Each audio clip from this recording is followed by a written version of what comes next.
¿Qué hola, chavos? Buenos días.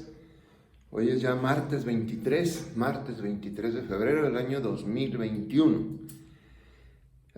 Híjole, ya no hay ni qué decirles ni cómo decirles. Desde ayer les entró la preocupación por la tarea que van a hacer. Tarea que tienen desde el miércoles de la semana pasada, fíjate. Y apenas hasta ayer les dio la preocupación. ¿Qué tal? Bueno, una niña tuvo la desfachatez de mandarme mensajes ahorita a las 6 de la mañana porque está muy preocupada por la tarea. No se preocupó desde el miércoles y a las 6 de la mañana está mi teléfono a la voy y voy. Caramba, esto se abre a las 7 de la mañana, no a las 6, Dani, que no sé quién eres, no los conozco. Caramba, por amor de Dios. Problemas. A propósito, te di esos problemas del libro, a propósito, quería generarte duda. ¿Y ve hasta cuándo? Ya cuando tienes el tiempo encima y apenas te estás queriendo preocupar. A ver, nos manejan algunos compuestos orgánicos. Y algunos de ustedes, a la hora de balancear, le ponen a esta parte A, a esta parte B y a esta parte C. Oigan, pues, ¿qué pues? ¿Qué pues? ¿Qué es lo que determina un compuesto de otro? ¿Qué no es el signo más? Entonces, esto es un compuesto y esto es otro. A la hora del balanceo, aquí habrá 2 carbonos y habrá 4 hidrógenos. ¿Sí? No sé en dónde batallas. Hay otro problema. Que, cómo les ha dado guerra de veras. Hay otro problema. Que está en la página 45 y es el número 3. Donde te habla de todas las razones posibles. Quizás ese es el único que pudieras tener dificultad para interpretar. Calcula todas las razones. Bueno, asegúrate que esté balanceada la ecuación y calcula el peso, calcula el mol de todos los componentes de la ecuación. Nada más. Eso es todo lo que tienes que hacer. Calcula el mol, punto. Ahí lo que te pidan. Cuando tú ya tienes calculado el mol. Entonces no sé por qué sufres, no sé. Bueno, sí sé, por irresponsable que apenas hasta ahora te quieres poner a trabajar. Seguramente es por eso. Caray, muchachos, ya tomen responsabilidad, pues. ¿Ya cómo le hago? El viernes de esta semana voy a pedirte otra tarea. Uy, pues en la torre. En la torre. Acuérdate que este ajuste lo hicimos por las personas que no tuvieron conectividad. Pero todos los demás, vean el número de vistas de los videos, chéquenlo para que vean. Pero hagan lo que quieran, penosamente así es. Esto es una especie de generación perdida, muchachos. ¿Dónde está su vergüenza personal? ¿Dónde está su disciplina personal? Caramba.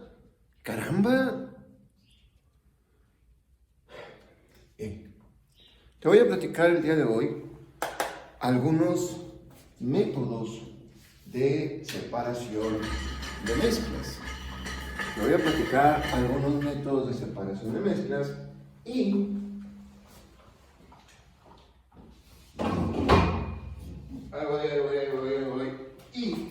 voy a empezar recordando el de filtración. Muchachos, otra vez, recuerda que esto que te voy a platicar debe estar en tus apuntes para que me hagas favor de tomar buen apunte. A ver, el primero, filtración. Vamos a recordar que filtración implica utilizar un filtro. ¿Y qué es un filtro? Pues un filtro, acuérdate, es un medio poroso. Y esos poros tienen 2 características simultáneas. Debe ser lo suficientemente grande para que uno de los componentes de la mezcla pueda pasar por él. Pero al mismo tiempo, ese poro debe ser lo suficientemente chico para evitar que el otro componente o que otros componentes de la mezcla no lo puedan atravesar. Y de esta manera lo separamos, ¿verdad? Entonces, eso es un filtro, es un medio poroso que cumple estas 2 condiciones. Poros suficientemente grandes para que una sustancia lo atraviese y suficientemente chicos para que una sustancia no lo haga. Y de esta manera separamos, ¿verdad? Ya te había dado ejemplos: la criba de los albañiles, el colador de la cocina de tu mamá, el filtro del aire en los carros, ¿verdad? El filtro del agua para beber. Vamos, todos estos son ejemplos de filtros. Uno más: decantación. Recuerda que la decantación es simplemente esperar a que la gravedad haga su parte, a que lo más pesado se precipite hasta el fondo del contenedor, ¿verdad? Eso es decantación. Espera que la gravedad haga su parte, que lo más pesado vaya hacia abajo, ¿verdad? Que se precipite. Muy bien. Luego, evaporación y cristalización. Quedamos que el proceso es exactamente el mismo.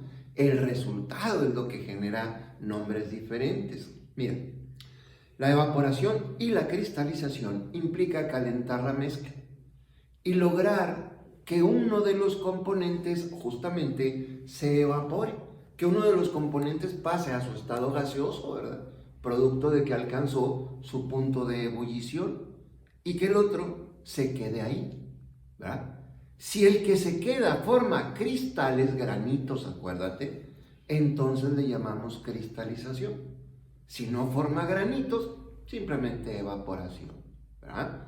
Y la obtención de la sal cuando se seca un charco, la mancha que queda en los vasos cuando tomaste agua, etcétera, etcétera, ¿no? Todos esos son ejemplos o de evaporación o de cristalización.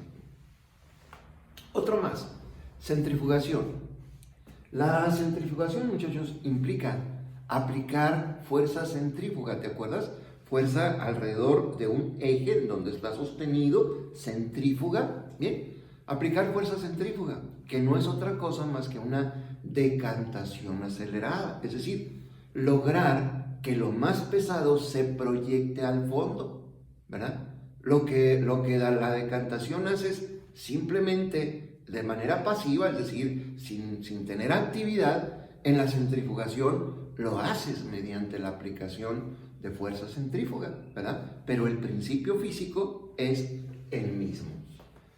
Luego sigue la magnetización. Y magnetización no es otra cosa más que utilizar magnetos, utilizar imanes, ¿verdad? Utilizar imanes para lograr atraer mediante sus propiedades magnéticas alguno de los componentes de la mezcla, ¿verdad? Eso es la magnetización. Separar una mezcla mediante el uso de imanes. Luego sigue la destilación. La destilación, muchachos, que se parece mucho a la evaporación o cristalización, porque aquí también implica calentar la mezcla, solo que en la destilación implica tener disuelto, tener mezclados dos líquidos. Uno de ellos tendrá un punto de ebullición menor y entonces calientas la mezcla, uno de ellos se separa. Recuerda que ese que se separó lo podemos meter, ¿verdad? Lo podemos meter a una zona fría y ahora condensarlo, volverlo líquido otra vez, y de esa manera los separamos. El ejemplo que te daba era la producción, la producción de bebidas alcohólicas, ¿verdad? Así es como se obtienen las bebidas alcohólicas. Bien, uno más: la sublimación. Aprovechar las propiedades de sublimación que tienen los compuestos. Recuerda que la sublimación es el paso de un sólido a un gas o de un gas a un sólido sin haber sido nunca líquido, ¿sí? Entonces, en el caso del yodo, por ejemplo, tú le aplicas calor, se vuelve gas. Ese gas le aplicas frío, se vuelve sólido. Y por eso se utiliza el yodo. De hecho, que ese fue el ejemplo que te di para limpiar de microbios la sal.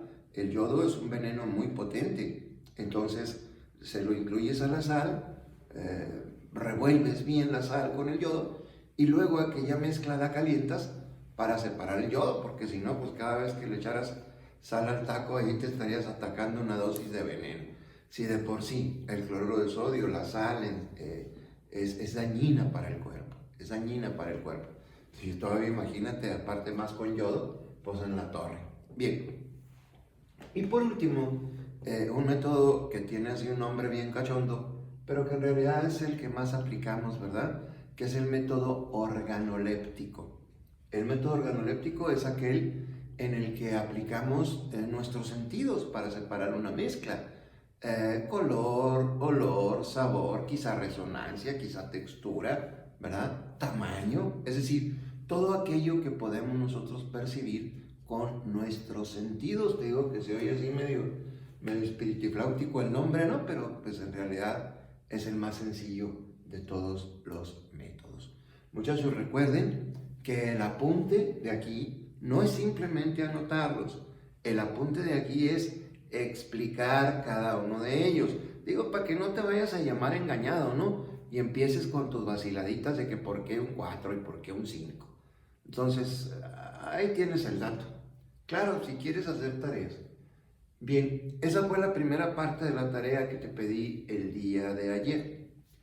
La segunda parte de la tarea que te pedí el día de ayer fue justamente que le dieras algunos ejemplos de coloides, Aquí te tengo algunos ejemplos de coloides. Vamos a recordar que te dije que el coloide tenía resistencia a fluir, ¿verdad? Te di el ejemplo nada más con líquidos, es lo que me di cuenta ayer que revisé el video. Sin embargo, también hay coloides gaseosos, muchachos. También hay coloides gaseosos y también se presenta esta resistencia a fluir, ¿verdad? Mira, la miel de abeja sobre todo, ¿no? De hecho, casi todas las mieles, menos una que le llaman sirope, que pues aquí ni la conocemos, pero esa miel no es propiamente un coloide, porque tiende a fluir muy rápido. Pero de ahí en fuera, prácticamente todas las mieles. Los champús, sobre todo aquellos champús que son cristalinos, muchachos, que son transparentes, ¿verdad? Esos son ejemplos claros de coloide. Luego la gelatina, fíjate, la gelatina que es un sólido, ¿verdad? Pero también es un coloide por esa resistencia que tiene a fluir, porque presenta efecto Tyndall y porque tiene también movimiento browniano. El caldo, tanto de res como de pollo. Seguro alguna vez tu mamá ha hecho caldo y le ha sobrado, lo mete al refrigerador y luego cuando lo saca para recalentarlo, guácala, se ve horrible aquello, ¿no? Se ve así tipo gelatina quebrada, se ve algo muy feo. Bueno, ese es un coloide, muchachos, ese es un coloide. De hecho, peor te la platico, todo el contenido de nuestras células, todo el contenido se llama citoplasma, todo el citoplasma de cada uno de los 100,000 millones de células que forman tu cuerpo es en estado coloidal. Y esto permite que se lleven a cabo unos procesos bien interesantes de los que Dios mediante te voy a platicar, no sé si esta semana o a la próxima, como la ósmosis, ¿verdad? Y la capilaridad. No, son fenómenos, bueno, que se llevan a cabo gracias al estado coloidal, ¿verdad? De la célula. Bien, otra sería la crema. La crema esa para la mano, para manos, para piel, pues, pero también la crema de vaca, fíjate, también están en estado coloidal. Las pinturas de látex, las pinturas que le llamamos auladas, vinílicas, pues, ¿sí? Este es un estado coloidal. Pero te dije que había también coloides gaseosos, ¿verdad? Pues bien, un ejemplo es la niebla. La niebla, que no es otra cosa más que altos niveles de condensación de agua a nivel del suelo, ¿verdad? Como si fuera una nube, pero a nivel del suelo. Eso es la niebla. Y entonces la niebla, quien haya tenido oportunidad de viajar en avión, cuando pasas por entre las nubes, notas claramente que es poco fluida la consistencia de la nube. De hecho, la nube no existe, es una forma aleatoria que toman los gases, es decir, el vapor condensado, ¿verdad? Que forma aquella estructura que nosotros llamamos nube. Los aerosoles, chavos, los aerosoles, esas cosas que utilizamos para pintar o algunos medicamentos, también se encuentran en estado coloidal, porque tienen partículas suspendidas muy grandes, ya sea la pintura, ya sea el medicamento. Otro más, muchachos, serían los cartílagos de los animales. Bueno, también los nuestros, ¿no? Pero seguro habrás visto las orejas de las vacas que están formadas por cartílago, o los morros, entiéndase la puntita húmeda de la nariz, así se les conoce, morros, ¿verdad? Vamos, todo lo que esté formado por cartílago, ¿sí?, va a ser considerado un coloide, ¿verdad? También recuerda, este apunte debe estar completo, por favor. Y ahora sí, te voy a platicar poquito, una terminología que vamos a estar utilizando mucho de aquí en adelante y que sería muy importante que nos empezáramos a familiarizar con ella para que de este modo, cada vez que la mencionemos, bueno, pues tengamos claro a qué nos estamos refiriendo. Lo primero, una solución o disolución, recuerda que es lo mismo. Acuérdate que una solución o disolución es una unión de sustancias donde estas no reaccionan, en otras palabras, es una mezcla homogénea, acuérdate. Y esa mezcla homogénea tiene tres características. Primero, son partículas disueltas muy pequeñitas, ya mañana te voy a explicar por qué y cómo. Y por esa razón no precipitan. Caramba, ¿por qué no precipitan? Mañana vas a entenderlo con detalle. Pero aparte, acuérdate que es una sola fase, es decir, parece como si todo el compuesto fuera de una única sustancia, ¿verdad? Una sola fase. Entonces, no se te pase. Una disolución o una solución es una mezcla homogénea, partículas pequeñas disueltas que no precipitan y que parece que están en una sola fase. Luego, una mezcla, muchachos, está formado mínimo por dos sustancias, ¿no? Mínimo va a estar formada por dos sustancias. Pues bien, en este caso, ojo con esto, voy a llamar soluto a la sustancia que esté en, ojo, menor cantidad. Soluto va a ser la sustancia que esté en menor cantidad. Y solvente va a ser la sustancia que esté en mayor cantidad. A ver, te doy un ejemplo. Tú tienes una jarra llena con agua y tienes una cucharita de azúcar. En ese caso, ¿cuál va a ser el soluto? El azúcar es la que está en menor cantidad, ¿no es cierto? Y el solvente va a ser el agua, porque es la que está en mayor cantidad. Perfecto. Pero ahora te la cambio. Ahora tú tienes un costal de azúcar y llegas con un goterito de agua. ¿Cuál va a ser el solvente? Ahora el solvente va a ser el azúcar, porque está en mayor cantidad. Y el agua, en este caso, sería el soluto, porque es la que está en menor cantidad. Aquí nada tiene que ver que esté en estado líquido o en estado sólido, para nada. Te decía, los anillos, la joyería que nosotros llamamos de oro puro, no es oro puro. Peor te la platico, resulta que el oro viene siendo el soluto, fíjate, es la que está en menor cantidad. Y el solvente es el que está en mayor cantidad, el cobre, el níquel, el zinc, ¿verdad? Que es lo que se utiliza para las aleaciones. Las aleaciones, que no es otra cosa más que una disolución sólida, ¿verdad? En el caso del gas, por ejemplo, del aire, perdón, el aire está formado por un 78% de nitrógeno y el oxígeno nada más un 21%. Entonces resulta que el nitrógeno será el solvente y el soluto será el oxígeno. ¿Ves? ¿Sí? Cuando tú le echas un sobrecito de Kool-Aid sólido al agua, líquido, el Kool-Aid resulta ser el soluto, ¿sí? Y bueno, y así le podemos seguir. Soluto entonces es la sustancia que se encuentra en menor cantidad y solvente es la sustancia que se encuentra en mayor cantidad. Y la última mala palabra que me interesa que manejes bien: concentración. Órale, ¿y eso qué quiere decir? Mira, la concentración es la relación que hay entre soluto y solvente. Es decir, ¿qué tanto soluto en qué tanto solvente? A eso se le llama concentración. Y esto nos va a estar dando mucha lata lo que queda de esta semana y la semana próxima. Entonces vamos trabajando. Esta relación entre soluto y solvente, es decir, esta concentración, existen dos maneras en las que yo la puedo saber. Una, que voy a llamar manera empírica, que esto Dios mediante lo trabajamos el día de mañana.